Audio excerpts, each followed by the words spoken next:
시작해요? 저기 찬송가 540장 2절만 좀 부를까요?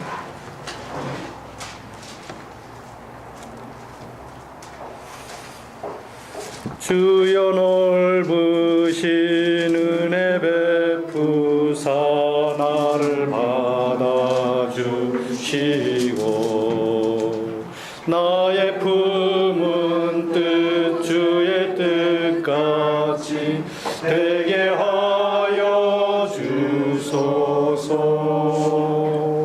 내가 매일 십자가 앞에 더 가까이 가오니 구세주의 흘린 보배 피로써 나를 정케 하소서.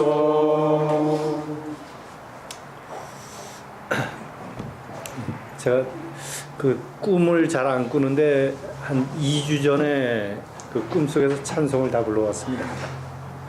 지금 여기 다도 아니고 2절 중에서 두 번째 소절 나의 품은 뜻 주의 뜻같이 되게 하여 주소서를 이게 꿈속에서 얼마나 불렀는지요. 깨면서도 부르는 거 있죠. 처음으로 꿈속에서 찬송을 이렇게 하면서 제가 얼마나 살다 보면은 예수님의 제자라고 하니까 다 그 주님의 뜻 가지고 산다고 생각하잖아요. 얼마나 자기 뜻 가지고 사니까 이걸 부르게 하셨을까. 그런 생각이 들더라고요. 그동안 잘 지내셨어요? 가장 잘 있었어. 장학생이요? 예? 장학생이시라고. 강성도 목사님이 하려니까 저기 사실은 지난 수요일 날 와가지고 말씀 들으러 이제 왔다가 워낙 큰 말씀을 들어가지고 다른 분들은 모르겠는데 저한테는 큰 말씀을 주셔가지고 며칠 또 생각할 수 있는 기회가 됐습니다. 혹시 영화 국제시장인가요? 국제시장이라고 하는 영화 보셨어요? 제 후배가 그걸 보러 가자 그래가지고 갔는데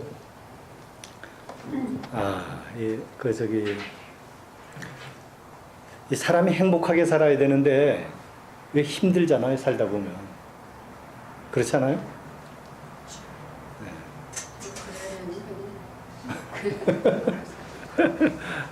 그 행복이 몸이 힘들다 이 차원하고는 다른 것 같아요.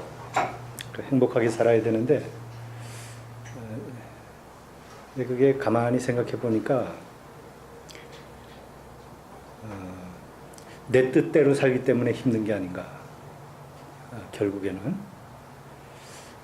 그러다가 이제 제가 성경을 이렇게 보다 보니까 예전에 그 전도서를 제가 즐겨 읽었었는데요. 그 3장에 보게 되면 한번 읽어볼까요? 전도서 3장 12절.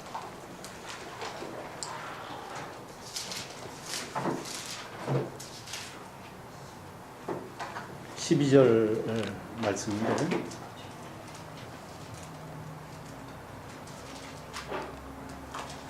12절 13절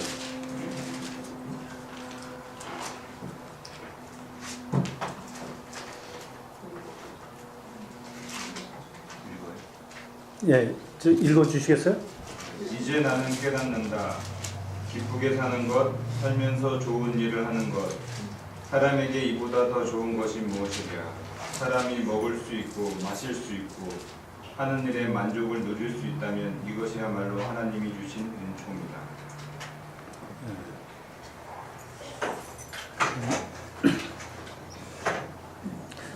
우리 이제 한반도의 역사를 보게 되면 근대 이후에 이제 고난의 상황들이 많았잖아요.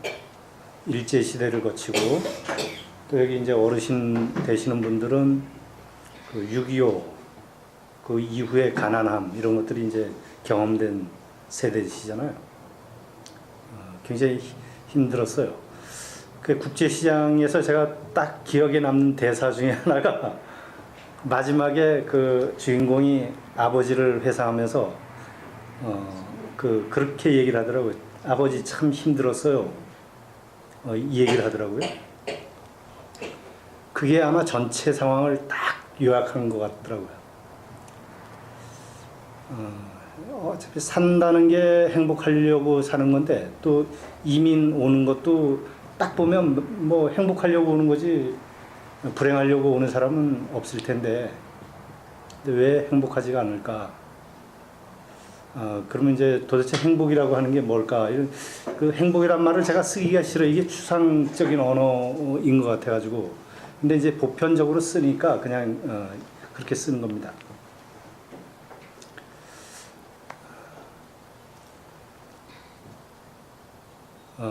아까 이제 찬송 부른 것처럼 이제 그런 맥락인데요. 이거를 해소하기 위해서 어떻게 해야 될까?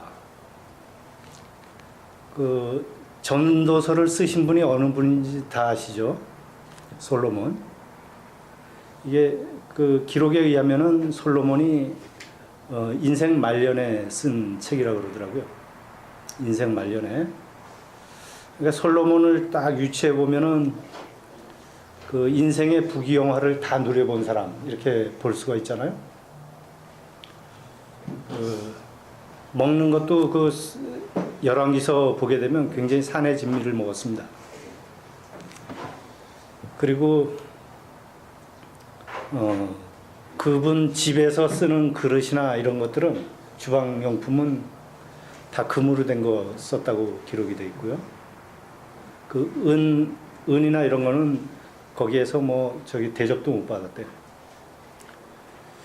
그리고 옷도 굉장히 화려하게 입었다고 그러는데, 그러니까 그게 전설로 내려와 가지고 예수님 시대 때 예수님이 꽃을 표현하기 위해서 솔로몬이 아무리 화려한 옷을 입었다 해도 이 꽃만 하겠느냐, 어떤 하나님이 직접 섭리하신 꽃에 대한 아름다움을 어쨌든 간에 그래도 솔로몬이 그렇게 잘 입었다는 이야기고요. 그리고 백향목으로 주로 집을 지었습니다. 백향목. 백향목이 하얀 향나무인데 원래 한국 향나무보다는 향이 적어요. 근데 색깔이 가면서 점점 아주 이뻐지는 불구스레한 그 속성이 그렇게 되어 있는데 이스라엘에도 귀한 나무예요. 그게 사막에서 아주 귀한 나무인데 그걸 뭐 귀한 걸 몽창 어디서 얻어왔는지 걷어왔는지 그걸로 향나무 냄새 맡으면서 그 속에서 살고. 그리고 솔로몬이 몇 명의 여자를 데리고 살았는지 아세요? 예? 3천 궁녀만큼은 못하고요. 그건 궁녀지만 의장보다는 이제 그렇지만 처가 600명, 그죠? 처가 600명, 외국에서 수입한 여자 300명, 해서 어쨌든 1000명을 데리고 살았다고 기록이 그렇게 돼 있고요. 맞나요? 아니, 제가 그 인간의 본성이 남성은 여성은 남성을 소유하는 욕구가 강하잖아요.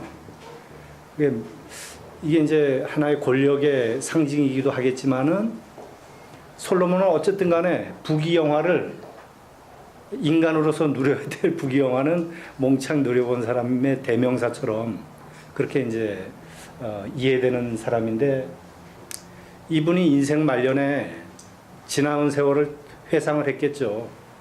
회상을 해보니까 그렇게 시작되는 거예요. 그 전도서를 어떤 사람은 굉장히 이거 염세적이라고 이렇게 보기도 하는데 저는 이거 굉장히 긍정적인 책으로 봐요. 아마 100번도 더 읽었을 거예요, 전도서는. 똑같은 말이 반복이 되는 게 이게 12절, 13절 이 말씀이 여러 번이 반복이 됩니다. 이 전도서 말씀 2장부터 해가지고 계속 반복되는 건데요. 근데 전도서 처음 시작하는 거는 지나온 세월을 딱 보니까 남아있는 건 하나도 없단 말이에요. 늙은 몸뚱아리 하나 이제 남아있고, 우리 강성도 목사님이 어머니 보고 오신 그 말씀을 저한테 한 적이 있으셨는데, 지내와 놓고 보니까 아무런 흔적도 없어질, 그러니까 그런 헛되고 헛되며 헛되고 헛되고 또 헛되도 뭐 이런 구절들이 지나온 세월에 대한 굉장히 안타까움을 표현을 그렇게 한 것 같아요. 그래서 먼 한마디를 좀 해주고 싶은데 그 얘기가 나는 이 말씀이라고 믿어요. 12절에는 두 가지입니다. 두 가지예요. 첫 번째는 기쁘게 사는 거. 그걸 이제 기쁨의 삶 이렇게 얘기할 수가 있는 거죠. 사도 바울도 그 하나님의 뜻을 얘기하면서 항상 기뻐하라. 예수 그리스도 안에서 너희를 향하신 하나님의 뜻. 이 기쁨이라고 하는 거는 하나님의 뜻하고 완전히 이렇게 핵심적인 요소인 것 같아요.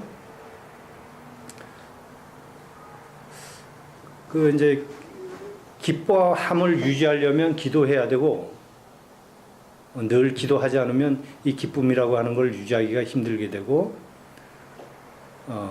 이 감사라고 하는 걸 그걸 잘 유지해 나갈 때 감사는 그냥 나오는. 그래서 이 세 개는 사도 바울이 얘기했던 이 세 가지는 핵심은 난 기쁨이라고 봅니다. 기쁨. 그래서 그 이 기쁨의 삶이라고 하는 게 도대체 뭐냐. 예전에 임낙경 목사님이 오셔가지고 그런 말씀 하셨었는데, 조이와 엔조이의 그런 차이죠. 내가 좋아서 하는 것들, 내가 하고 싶어서 하는 것들은 엔조이에 속하고, 이거는 계속 하면 할수록 까먹는 쪽으로, 인생을 까먹는 쪽으로. 좋은 옷 입고 싶으면 사서 입고 하는 이런 즐거움은 있단 말이에요. 즐거움은. 좋아하는 거 그리고 하고 싶은 거 하면은 이 엔조이가 이제 오는데, 그걸 지속하게 되면 집착이 되고, 집착을 조금 더 넘어서면 중독으로 가는 속성이 있는 것 같아요. 그래서 제가 중독증 환자들 이렇게 보면은 대체적으로 좋아하는 데서부터 나가더라고요. 괴로워서 나가는 사람들 물론 있습니다. 근데 괴로워서 가다가 보니까 좋아가지고 계속 들어가는 거죠. 알코올이든 마약이든 도박이든 다 마찬가지. 그리고 요즘 애들 그 게임하는 인터넷 이런 것도 다 마찬가지인 것 같아요. 좋아서 하는데 망가지는 쪽이나 죽는 쪽으로 가고, 이건 자기가 하고 싶은 거라 이거예요. 근데 이제 조이라고 하는 속성은 하기는 싫어요. 근데 우리 한학교의 식구들이 나는 이 조이를 맛보고 있다고 생각을 합니다. 이걸. 하기는 싫은데 갔다 오면 뭔가 이렇게 뿌듯하고, 그거를 하늘에 쌓아둔 보화라고 그렇게 예수님이 표현하지 않으셨을까, 그렇게 생각을 합니다. 예, 그래서 기뻐하는 삶, 그게 하나가 솔로몬이 하고 싶었던 얘기고, 두 번째가 살면서 선한 일을 하는 거, 좋은 일 하는 거. 이게 물론 다 같은 얘기예요. 같은 얘기인데 차원을 조금 달리 하자면은, 이 부분에 대해서는 예수 그리스도의 삶을 이해를 하면은 요거는 그 선을 행하는 삶이 참 그런 거구나. 이 선을 행한다는 거는 그 좋은 삶, 좋은 길을 얘기하는 건데, 예수님의 길을 보면 난 세 가지로 정리가 돼요. 사랑의 길, 평화의 길, 생명의 길. 요 속에 다 들어가지 않을까 싶어요. 사랑하라 했다는 거는 뭐 거의 계명과도 같은 거고, 하나님뿐만이 아니라 그분의 사랑이 필요한 사람, 내지는 이 시대에 강도 만난 사람들. 그래서 이제 멕시코 집저주로 가는 것도 다 그런 맥락 아니겠습니까? 저는 이제 그렇게 생각이 들고, 우리 이제 남장로님 지난 밥 먹으면서 가면 힘들고, 그리고 뭐 몇 시까지 일하고선 잠 몇 시간 자지도 못하고 또 계속하고, 그리고 그쪽에 선교사님은 거기에 덧붙여서 조금 더 해달라고 그러고, 뭐 이런 얘기가 참 얼마나 아름다운 얘기인가. 고단하고 그 피곤함을 넘어서 가지고 어떤 자기 성화의 길, 그분의 뜻에 그냥 맡겨버린 그냥 그런 걸로 들리더라고요. 평화의 길이라고 하는 거는 저는 우리 자신에서부터 비롯돼야 이것은 이제 능력이 있는 걸로 간다. 그렇게 제가 이제 하고 있는 단체 이름이 사이좋게잖아요. 사이좋게. 그 우리말로 이제 부르면 사이좋게고 평화. 예수님의 상징 평화, 평화의 왕 아닙니까? 그래서 몸과 마음을 평화롭게 만들고 그리고 이제 가정 속에서 평화가 이루어지고 친구 관계나 이웃 관계 속에서 평화가 이루어지는 피스메이커가 이제 역할이 되는 거죠. 뭐 이렇게 보면 우린 둘의 마을에서도 그랬고 그쪽에 가보면 뒤에서 평화를 그냥 깨고 다니는 사람들도 있고 그 시편 1편의 그 복에 대한 얘기도 보면은 뭐 죄인의 길에 서지 말라고 이렇게 얘기하는 남 얘기 같은데 다 보면 그게 내가 그렇게 만들어 놓는 오만한 자리에 앉고 뭐 그러는 게 있잖아요. 우리 속성이. 그래 어쨌든 간에 평화를 이루는 길은 자기 내면에서부터 확대돼 나가 가지고 궁극적으로는 이제 우리 한반도 상황까지 제가 확대를 해 보면은 남북 간의 평화를 도모하는 일까지 어떤 방식으로 할 수 있을까? 뭐 그런 거죠. 그리고 생명의 길이라고 하는 것은 예수님은 근본적으로 생명을 구원하러 오신 분이니까 우리가 그것도 이제 우리의 일상생활 속에서 확대되면은 유기농 하는 거며 아픈 사람 가서 끌어안아주는 얘기며 뭐 이런 게 다 생명을 살리는 그런 일에 속할 텐데요. 그래서 예수님이 그 예수님의 삶, 이 세 가지 길, 그것이 그 솔로몬이 얘기하려고 했던 선한 삶에 대한 얘기가 아닐까. 그리고 그렇게 생각을 합니다.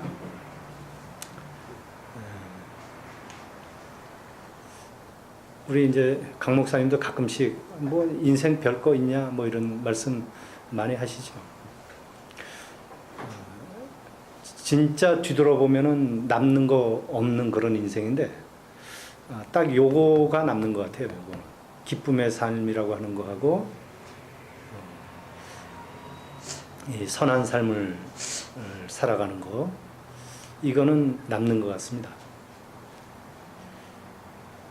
눈이 열려야 되는데 오늘 아침에 어떻게 일찍 일어나가지고 욥기를 봤어요. 욥기 다 아시니까 욥기를 이렇게 마지막에 42장 이렇게 넘어가 보니까 회개하잖아요. 자기가 뭐 너무 쓸데없는 말을 많이 했습니다. 이렇게 하면서 이제 회개하고 그러면서 이제 하는 얘기가 전에는 이 귀로 하나님을 들었는데 이제는 눈으로 봅니다. 고난의 그런 힘든 상황을 쭉 거치면서 뭐가 옳은 건지를 그리고 뭐가 진짜 하나님께서 기뻐하시는 건지를 생각을 하다가 보니까 막판의 귀결이 새로운 세계를 딱 보는 거기서 끝나는 것 같아요. 뭐 사실 자녀들이 죽고 재산을 이게 더 그만큼을 갖다 줬다고 해서 그게 보상이 된다고 생각하지는 않잖아요. 그걸 누가 더 축복이라고 얘기하지만 저는 주변에 그 친구 아들이 죽고 뭐 이러는 거 몇 번 본 적이 있는데요. 보상이 안 되는 것 같아요. 그 어떤 걸 갖다 줘도 그건 보상이 안 되고 아예 새로운 세계를 그냥 봐버리니까 그게 이 욥의 마지막에 들려주려고 했던 메시지가 아닐까.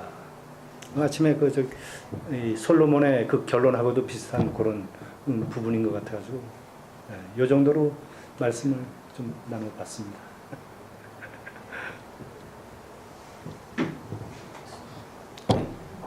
네, 이걸로 예.